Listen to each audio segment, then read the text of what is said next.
gotta put my foot on the floor and I'm not lifting till I see God or a checkered flag.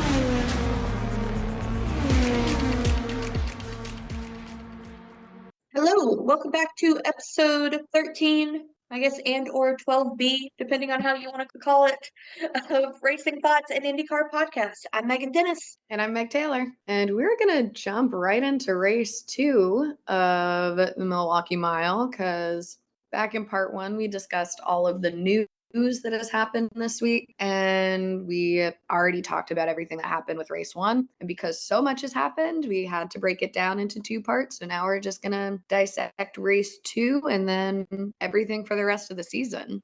This was the most fun I've had with a race this year. It had all the highest highs, the lowest lows, and every single thing in between. The epic highs and lows of high school football. If you guys get that reference, I'm gonna die. But yeah, I mean, we started off really very interestingly with Pelot down on the pace lap. And for a hot minute, we thought it was like hybrid issues, but then it turned into not a hybrid issue. And instead, it was a 12-volt battery. That was the problem. And he was down for 26 laps, I think it was, when he ended up being able to rejoin the race, but it made it very interesting. I really thought that he was going to be out for the race and it was going to make the rest of, the championship battle go and be even more interesting than it already is. But like me and Megan both did like live blogging on our Tumblrs and it was the funniest thing. Don't go find us.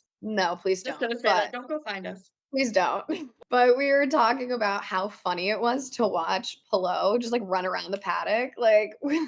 And then he only stopped for water. Like he was like running like his was on fire. And then he walked by the water cooler and was like, ooh, pause. Let me grab a water real quick. And then he just continued on. I don't know why I thought that was the funniest thing, but it was so, so funny to me.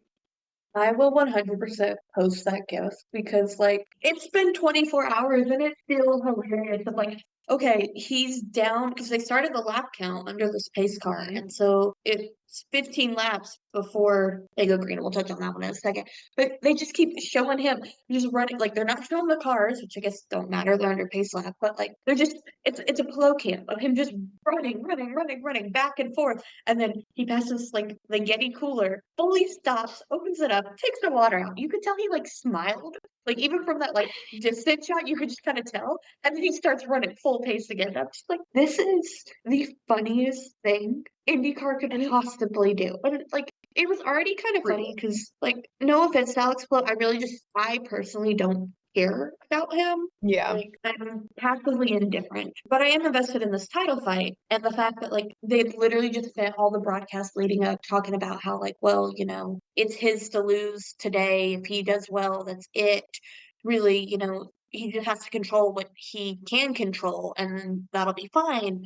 And then not even a minute later, it cuts to his car just sitting there in pit lane, not moving. And it's just like, oh, yeah, that's one of the things he can't control. And I was cackling. I'm not going to lie. The fact that it was a 12-volt battery that caused that issue was really funny. And you could tell, when he was out of the car and he was talking to his engineers and talking to his strategist and everything, how stressed he was about it. And he was like, well, what can I do to get back into the car? And all of these other things. And then just running through the paddock, running through pit lane. Well, it's he tried restarting it with the hybrid, but that didn't work. The safety team did the manual restart. That didn't work. And so you said the safety team pushed him back into place. And then basically not our problem, bye. And then it's just chaos for 15 laps. But he did end up going back out. And this is something that I'm going to need to look into for myself.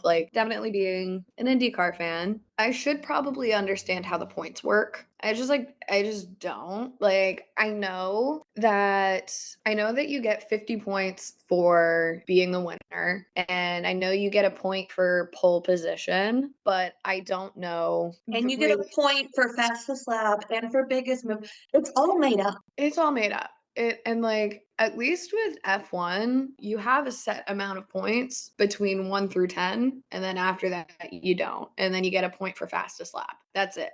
That's all. Math is mathin' over in F1. I don't give F1 a lot of credit for a lot of things. I can give them credit on a very easy point system. Whereas this one, I need to understand it a little bit more because the way that the commentators are saying, like, oh, he at least needs to get back out there to score some valuable points. I'm like, Homie Pal is 29 laps down at one point, and Will Power, who he's in the championship fight for, I remember this because Will Power is running in fourth. How is Pillow still going to end up pulling points ahead of Will Power in this fight right now in this race? Apparently, you get points no matter what position you score. Because I think you get points for like how many laps that you complete, because I guess we'll touch on that too. Like Connor Daly and David Lucas went out for those reasons too. It's very fitting for IndyCar to have some very silly point system because Yeah.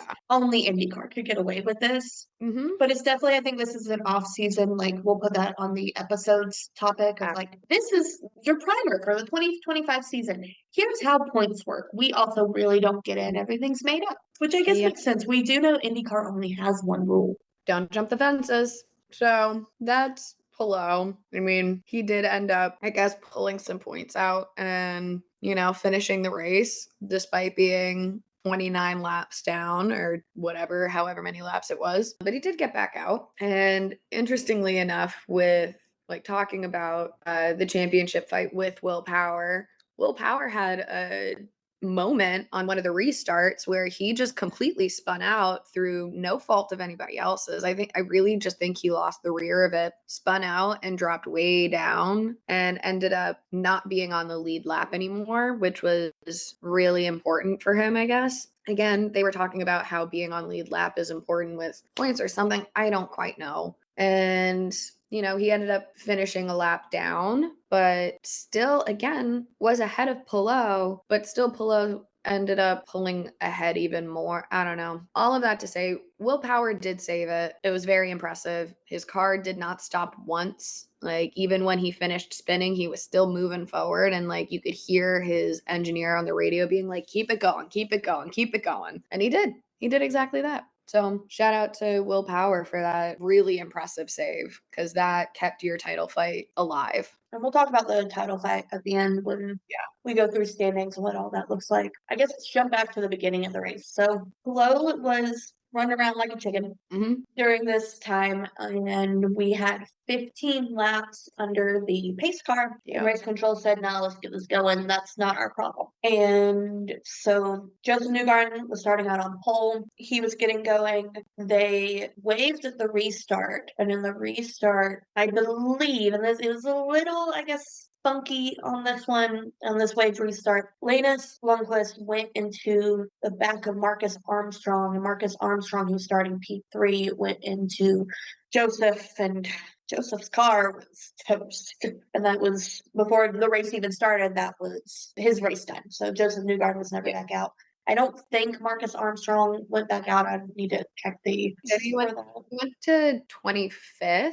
And like he was still somehow going, but then did go into the pits and retired. But it wasn't like he crashed out and like the way that like Joseph was. Like he was able to kind of keep it going because for a while he was just in the pits according to the time thing on the side, like the time graphic. And then he was finally out. It was another weird one, and of course it was Joseph. I really don't think Joseph was at fault for any of this. I think it was just unfortunate, but it was one where it's like, I kind of feel bad for him because he's got, where it's just like, of course he's the one leading. He had this other controversial like restart. They played the onboard and it almost kind of seemed like race control waved it off too late because it's like green and it's like wave start, wave start, wave start. Maybe that's normal because I'm not normal listening like onboard radios to know, but it was just like it was such a fast switch that like I guess if everyone was on throttle expecting green, that I guess maybe it's a given. Yeah, Or it could happen. I don't know. I do think race control probably should have told them sooner if the restart was going to be waived. But I did see the graphic that has gone around on Instagram and stuff. And so on track, you have two systems to showcase a yellow, like a caution and like green flag racing for the drivers. That way they can see it in two different capacities. So you have like the digital version, which is just like a little electronic square that's on the track and like at various points throughout the track that flashes the color of the flag that's being flown. So if it's green flag racing, the square shows green.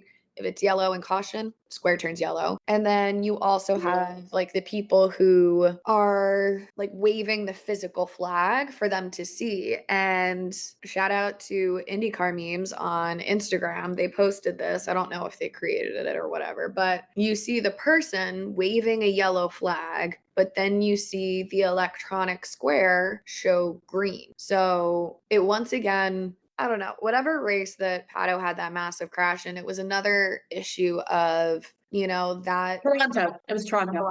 it was another issue of the flags not being flown at the correct timing or like too soon or too late or whatever the case may have been. There was a disconnect with the electronic graphic and the person waving the flag, which creates a lot of confusion. And so I think restarts really need to be looked at after this season in terms of restart procedures, the restart zones, and the communication of when restarts are happening and when, like, how long you have until you can no longer waive a restart. Like, I think that really does need to be looked at because it's been a consistent problem. And Joseph is at the forefront of all of it. Is that coincidence? I don't know. I'm not here to put words in people's mouths, but very interesting observation. Do think this time might have been, but and I just sent you this too, though. And this is from one of the camera guys, like media camera guys, that was at the race. He said a likely explanation is that the LED panels actually blink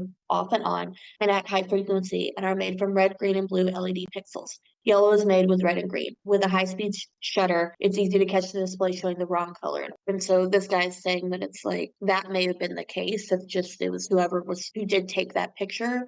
It happened to be that the LED panel wasn't right. Now, Toronto, I mean, race control owned up to the fact they saw one up. And I completely agree with you that like there's a lot of things that need to be looked at with all of that. But it does sound like maybe this one was just like a weird moment caught thing. I don't know. Yeah, I don't know. I do think, I mean, like they make a good point with the LED lights and the shutter speeds and stuff like that. Like, I get it. But, point being, this is not the first controversy of yellow flags and race restarts that it continues to happen. So that was, I guess, the point of mine is just like like the procedures need to be tightened up a little bit, I think, to avoid massive crash outs like that. Like I said, completely agree with you on that. I just wanted to also put that, with this specific case, put that point into play just because it's an interesting, I guess, not take on it. And like I said, I think race control handled it really, really poorly. But this was the race of like people just being out and like a lot of electrical issues. And it wasn't just Honda cars, it wasn't just Chevy cars, it was everybody and their brother coming in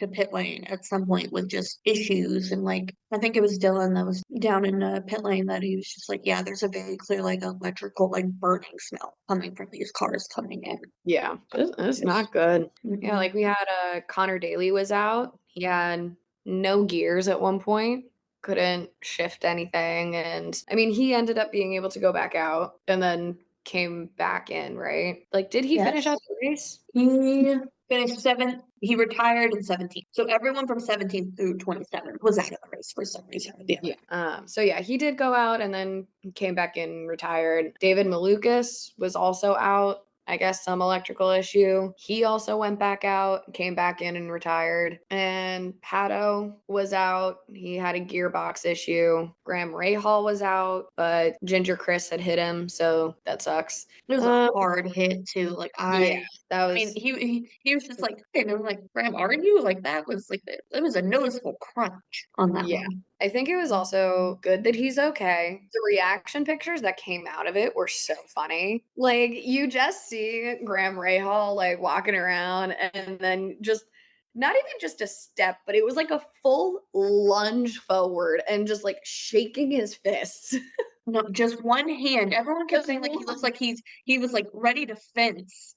And because it's like safety team man's right there beside him. He's at the fence and he just like goes and lunges with his finger out at like Christian Rasputin just drives around. And I'm like, is this what you do to your girls with like their instruments? It's like honestly reminded me of just Just like the old man who's like yelling at the young kids, "Get off my lawn!" Like that's exactly what I thought of when I saw that happen. I was just like, "Oh my god!" So happy Graham Rahal's okay. Really funny reaction though. So there was that. Bing Bob went out. Yeah, Stingbon. The evolved nickname is he is now Stingbon. You know, we Quality was out with a mechanical issue. Nolan Siegel forgot about Little Bird. He was the first one of the cars to come in that wasn't like involved in all that mess with Joseph, and it was just one where it's like, yeah, just a mechanical issue with that. I don't know. It just wasn't good. And then where did Catherine finish? Catherine Legg finished 15th. Woohoo! Which is good because the Saturday race she got contact with somebody and didn't have a good running. So good job, Catherine Legg. We absolutely stand you and your elf car. So We love it. good job. Yeah, so then I guess with race 2, a lot of it came down to the championship contenders and like the last 100 and or so laps of the race. It looked for a long while that Rossi was going to win it, and I really thought he was going to have it. But of course, Arrow McLaren can't let us have nice things. That's a lie. They gave us a Pato win on Saturday, but it just breaks my heart that Rossi couldn't win, and he really should have. He ran a beautiful race. And it's just, he hasn't had a win. He's had one win in 5 years. And it's frustrating for it to be again and again, him to be so close and then just something. I mean, I guess in a way, kind of the story of Colton, but almost more heartbreaking of just like, Yeah. I don't know. And then Townsend made a comment on the broadcast that just kind of really irritated me, where he's just like, well, he's driving for his seat for next year, and those conversations have all about dried up. And I'm like, get wrecked, Townsend Bell. Which basically kind of wish James Hinchcliffe's reacted in a much nicer way because he is doing his job. But it's one where we don't, and hopefully we do soon, but like as of September 2nd at 5 p.m. Eastern time, we do not know where Alexander Rossi is going to be next year. If he's going to be on the grid next year, like what's that going to be, and who knows that if this win could have made a big difference and he could have had it. And I felt it. You could kind of see that like Dixon was going to get him in that restart, but he went from second to he finished sixth and Erickson got him at the very end. It was just frustrating. Yeah, it hurts because like you said, we kind of knew that Dixon was going to catch him, and it sucked because he came out of the pits in second, and you had everybody else who topped up on fuel and had newer tires, and it was like Rossi only got did he only get tires? Only got tires, no fuel. No And I fuel. guess we'll find out on off track this week because they'll talk about on whether or not it was a fuel situation. I really hope it's not, because if it was, like, again, gonna be upset about it. But it's also just one where I think it came down to tires, is the end all be all. Like he was, and I don't think he was the only one, but he was on old tires, and his were significantly old tires where he couldn't hang on, and there really wasn't a lot that he could do. Yeah, it was a shame to see it happen and just like have it slip away the way that it did after, again, just driving such a beautiful race and avoiding all of the chaos that was happening throughout the entirety, and then to lose it in the last however many laps it was until the restart there. That sucked. As a Rossi fan, that really wasn't fun to see. But, we got 1, 2, 3 of Scotty Mack, Scott Dixon, and Colton Herta, which was exciting with Colton's first oval podium. We love to see it. It's well deserved and about freaking time. And yeah, Scotty Mack on Twitter has easily become one of my favorite things to come out recently, because you sent me his tweet earlier today of his reaction to like the championship battle and stuff, and the Dumb and Dumber gif that he posted of just like, so you're saying there's a chance. Like, I guess before we do that, I want to touch on some stuff we talked about with our last episode here, but what would have been the Portland episode when we previewed Milwaukee. We did damn good with our predictions this time overall. Overall, yeah, we did pretty good. Like Scotty Mack was up there on a podium. Called that one. Will Power was up there. Yep. He got second in race 1. We both said that Colton was going to get that first podium. We nailed that one. Plo I was not said going to get Paddle that. was gonna win. You did say Paddle was going to win. I said Alex Plo was not going to get that first oval win. Still true. Yep, still true. Also said someone weird was going to be on the podium, which I think applies in multiple ways to Connor Daly's. Yeah, very true. Very true. And the only thing that we really failed at, though, was we both said that Joseph Newgarden was going to be a fierce competitor. I mean, like, historically, he usually is. So it wasn't an outlandish prediction on our end, but yeah. The King of Ovals has lost his crown this year. I mean, he has sucked on all of them. I think he had like a podium, like a P2, but like when you're used to winning all of them. Yeah, that was a brutal statement. The King of Ovals has lost his crown. I mean, I love it, and you're absolutely correct, but brutal. Just, I call it like I see it. Listen, you know I love to see the downfall of Joseph Newgarden safely. So yeah, we crushed it. Now let's get into this title fight. So I'll Very go through the interesting. standings where they are right now. P10, Santino Ferrucci. P9, Alex Rossi. P8, Joseph Newgarden. They are only 15 points apart right now. So like that could be something to watch between for P8 and P9 just for own personal interest on that one. Yep. Kyle Kirkwood is in 7th. Pato Award is in 6th. Scott Dixon is in 5th. Colton Herta is in 4th. That is where everyone from that point on is officially out of contention. There's nothing they can do. Scott McLaughlin is in P3. Will Power is in P2. Alex Palou is still in P1. Now, with that said, Scott McLaughlin is still technically in. However, if Alex Palou starts the race at all this weekend, Scotty Mack, that's it. So essentially, he is out, but like, there's a chance.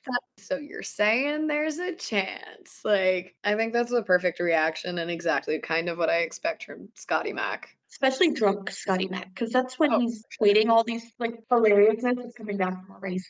He was drunk on a plane, and someone was just like, "Why are you going to Charlotte?" He's like, "Because my baby mama's there." Like, I'm so glad you're so excited to get back to your wife. Scotty Mack, they could never make me hate you.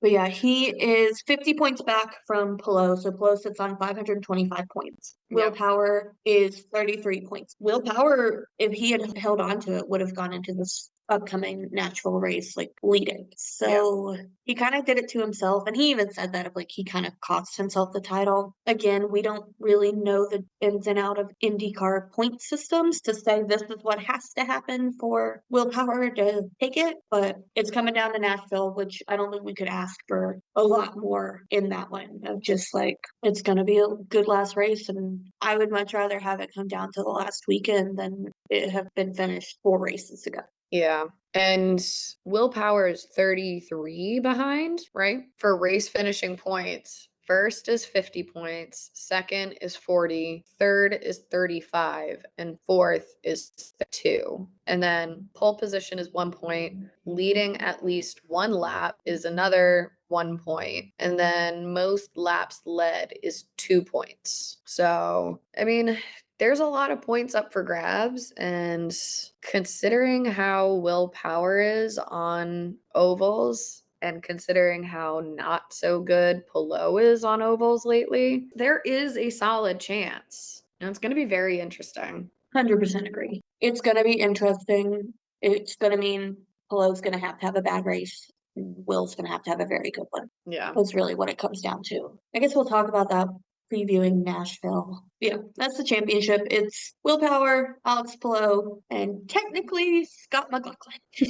You know what Scotty reminds me of is that podium meme where he's just in third place and he's like, yeah, I'm just happy to be here, guys. Yes, definitely. Like, he's really not in championship contention unless both Will and Alex are out of it, like don't start, and he gets like a perfect weekend. I mean, quite literally, he's 50 points back, so he would need to win and for both of them to DNF. Well, probably not even DNF, probably DNS. Yeah, he would need to have pole position, and he would get a point for leading at least 1 lap, but then most laps led would be an additional set of points and stuff and take the win. So there is a chance, there is a way for him to pull this off. If Will It's Power just not. and Alex Palou's cars are suddenly missing engines, we may know who to go investigate, but that's neither here. So yeah, that is race 2. It was a fun time. It was a fun time. Also want to talk about the leader circle because that's going to be another very interesting thing to watch going into this last week. So coming into the Milwaukee weekend, the number 20 car of Christian Rasmussen / Ed Carpenter and the number 78 of now Connor Daly were tied on points for that last 20-second spot. After this weekend, here is where things sit with that cut line. So for those who may not be familiar, it's an extra $1 million, and it may go up from there, but it's at least a minimum of an extra $1 million for every team that finishes 22nd and above. And so if you're in these kind of last place teams, you need this money is really what it comes down to, of you need this money. And it is really 3 teams fighting for those kind of last positions. So in 19th,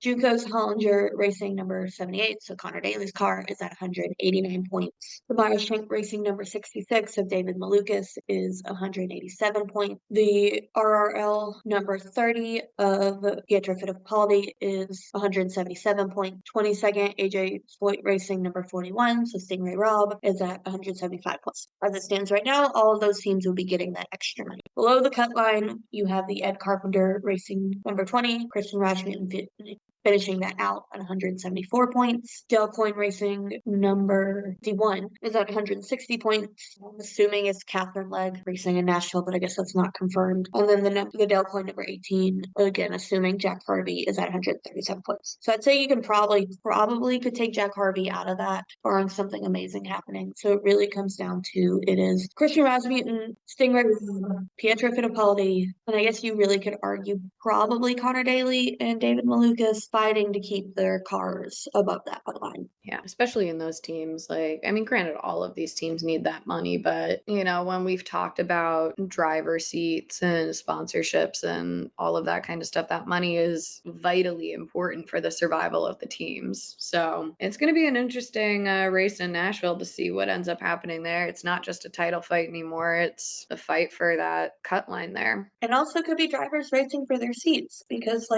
Stingray Rob's not confirmed for next year. Pietro Fittipaldi's not confirmed for next year, as far as we know as of today. So it's that could be part of it too. I don't know. But yeah, that's Milwaukee. Yeah, and there's a lot on the line going into Nashville too. We will preview that next week. But one more weekend left, and that'll be 2024 in the books. Crazy to think about, man. Whole first season of IndyCar done. Love it. Not yet, but almost. Almost. So I guess that brings us to the end of our episode for this week. Episodes. Instagram, TikTok, Racing Thoughts Podcast. Come say hi if you listen. Share it with people. Come tell us you listen. It's nice to get feedback once in a while. I know. It's always so nice when people tell us. Literally had someone tell me the other day that they listened, and I was like, wait, really? You listen? We're not just talking into the void? It really is nice to hear that, people are listening to what we have to say. So, yeah. Always feel free to come talk to us. Please. All right. We'll see you next week. See ya. Bye.